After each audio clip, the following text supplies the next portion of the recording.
అధికారి ఆరోపణలు ఎదుర్కొంటున్నారు. కానీ ఇన్వెస్టిగేషన్ ఆఫీసర్గా ఒక ఎస్పీ స్థాయి అధికారిని వేయడం, రాజమండ్రి ఎస్పీని వేయడం ఎలా చూస్తారు?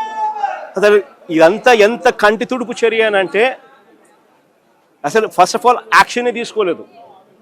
యాక్షనే మే 9వ తారీఖు నుంచి మే నెలలోనే ఏకంగా రెండు మర్డర్ ఇన్సిడెంట్లు జరిగితే, ఒకరు ఆత్మహత్య చేసుకోవడము, ఒకరు చనిపోవడము రెండు కనపడితే, చివరికి ఈరోజు జూన్లో వచ్చాం.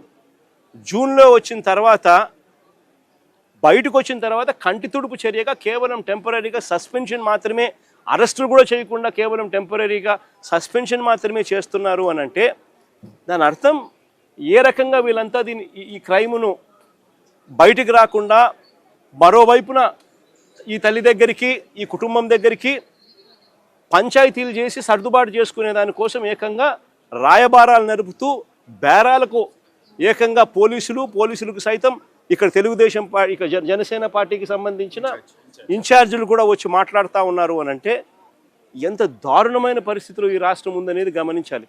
దీని మీద ఎంక్వైరీ అట, కమిషనర్ అనే వ్యక్తి, డీజీపీ అనే వ్యక్తి, ఇటువంటి వ్యక్తుల మీద పూర్తిగా ఇన్వాల్వ్ అయి ఉండి ఈ క్రైమ్ చేయించినారు అని చెప్పి కనిపిస్తూ ఉన్న పరిస్థితుల్లో ఒక ఎస్పీ స్థాయి అధికారిని వీళ్ళు, ఇంకొక ఐపీఎస్ ఆఫీసర్ ఎస్పీ స్థాయి అధికారిని వీళ్ళు ఎంక్వైరీ చేయడానికి కోసం బాధ్యత అప్పచెప్పినారంట.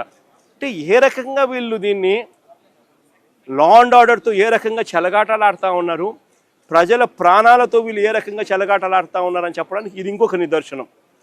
నేను ఒకటే చెప్తా ఉన్నాను, ఇది ఖచ్చితంగా సిబిఐ ఎంక్వైరీకి పోవాలి.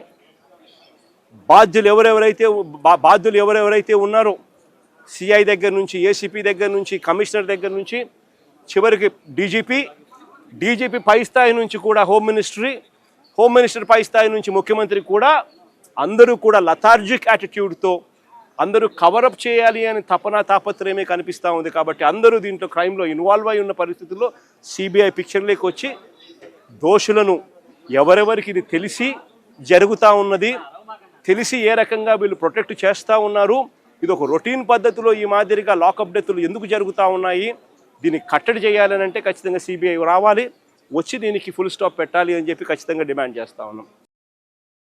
మరిన్ని అప్డేట్స్ కోసం ఛానల్ను సబ్స్క్రైబ్ చేయండి. నోటిఫికేషన్స్ కోసం బెల్ ఐకాన్ పై క్లిక్ చేయండి.